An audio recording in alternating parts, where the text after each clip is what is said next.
Hi. Heroine ஒரு காம்படிஷனுக்காக பாட்டு பாடுற காம்படிஷனுக்காக ஊட்டிக்கு வராங்க. அப்போ ஹீரோவும் அந்த இன்ஸ்ட்ருமெண்ட்டை ரிப்பேர் பண்ணுறதுக்காக கூடவே வராங்க.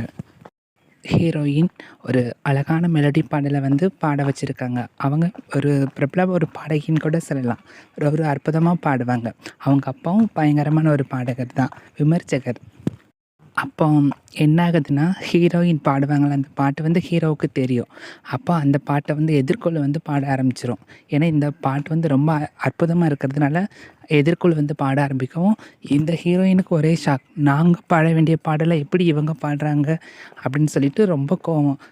ஒரு ஒரு ஒரு சீனில் என்ன பண்ணியிருப்பாங்கன்னா, ஹீரோ அவங்கக்கிட்ட இன்ஸ்ட்ருமெண்ட் ரிப்பேர் பண்ணுறதுக்காக பணம் வாங்கியிருப்பாங்க. அப்போது ஹீரோயின் என்ன பண்ணுறாங்க, அதை தப்பாக புரிஞ்சுக்கிறாங்க. ஓ, அப்போ நம்ம பாட்டை திருடி தான் இவங்கள்ட்ட காசு வாங்கியிருக்காங்க, நம்ம பாட்டுக்காகத்தே இவங்க காசு வாங்கியிருக்குன்னு சொல்லிட்டு ஹீரோவை ரொம்ப இன்சல்ட் பண்ணிவிட்டு அவமானப்படுத்துகிறாங்க. அப்போது ஹீரோ என்ன பண்ணுறாருன்னா, இவங்கள வர்ணித்து ஒரு பாட்டு எழுதியிருப்பாங்க. அதாவது, ஒரு பொய்யாவது சொல்லு, ஒரு பொய் சொல்லியாவது சொல்லு, நான் உன்னை காதலிக்கிறேன்னு, அந்த காதலை நான் உயிர் வாழ்வேன். ஒரே ஒரு பொய், அந்த ஒரு பொய் மட்டும் போதும், அந்த ஒரு பொய்யிலே நான் என் வாழ்க்கையை வாழ்ந்துன்னு சொல்லிட்டு இவங்களுக்காக ஒரு பாட்டு எழுதியிருப்பாங்க.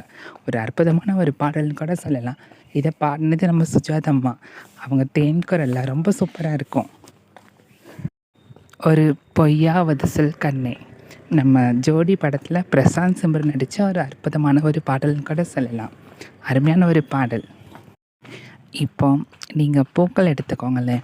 பூக்கள் பார்க்குறதுக்கு எவ்வளோ அழகாக இருக்கும். அந்த பூக்கள் சண்டை போட ஆரம்பித்தா எப்படி இருக்கும்?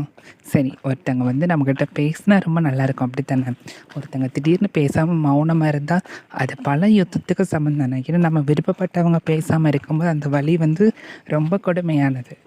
ஸோ அதுதான் சொல்லியிருப்பாங்க. பூக்களில் உன்னால் சத்தம், அடி மௌனத்தில் உன்னால் யுத்தம், இதை தாங்குமா என் நெஞ்சம். அவங்களோட நெஞ்சம் தாங்குமா அப்படின்னு கேட்பாங்க. அப்புறம் பால் தெரியும்ல, மில்க். அப்போ கல் தெரியுமா? அந்த காலத்தில் கல் குடிப்பேன்னு கேள்விப்பட்டிருக்கேன். இப்போ அந்த பாலும் கல்லும் எப்படி இருக்கும்? பார்க்குறதுக்கு நிறம் ஒன்று போல் தானே இருக்கும். அதே மாதிரி தான் அந்த பாலும் கல்லும் நிறம் ஒன்று போல் இருந்தாலும் அதை நீங்கள் குடிச்சு பாருங்கள், வித்தியாசம் தெரியும். இது பால், இது கல்லுன்னு வித்தியாசம் தெரியும். ஸோ அதே மாதிரி தான் உண்மையும் பொய்மையும் பார்க்குறதுக்கு ஒன்றா தான் இருக்கும், ரொம்ப ரொம்ப பக்கத்தில் தான் இருக்கும்.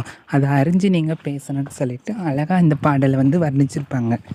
அப்புறம் இதில் பாருங்களேன், அந்த பெண்ணை எப்படி வர்ணிச்சிருக்காங்கன்னு. நிலவு இருக்குல்ல, அதை ஒளி திரட்டி இவங்களோட கண்கள் செய்வாங்களாம். இவங்க கண்கள் பார்க்குறதுக்கு நிலவில் இருக்குல்ல, அந்த ஒளி மாதிரி இருக்குமா. அப்புறம் விண்மீன் இருக்குங்கள்ல, அந்த விண்மீனில் எடுத்துகிட்டு இவங்களோட நகை, அந்த பெண்ணோட நகை இருக்குல்ல, ஸோ அந்த இதுக்கு கொண்டு வந்தாங்களாம். அப்புறம் மின்னலின் கீற்றுகளை வச்சு கைரேகை, அந்த பெண்ணோட கைரேகையிலேருந்து அங்கங்கே இந்த கோடு கோடாக இருக்கும்ல, அது மின்னலோட கீற்றல் அப்படின்னு சொல்லுவாங்க. ஸோ அதை எப்படி லைன் சொல்லியிருப்பாங்கன்னா, நிலவின் ஒளி திரட்டி கண்கள் செய்தாரோ, விண்மீன் விண்மீன் கொண்டு விரலில் நகம் சமைத்து மின்னலின் கீற்றுகள் கொண்டு கைரேகை செய்தானோ.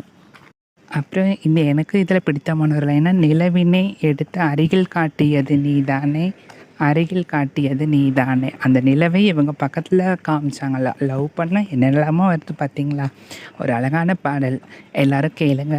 சிம்ரன் இதில் யதார்த்தமான நடிப்பில் ஒரு சுடிதாரில் அவ்வளோ சூப்பராக இருப்பாங்க. இந்த பாட்டு பார்த்து என்ஜாய் பண்ணுங்கள்.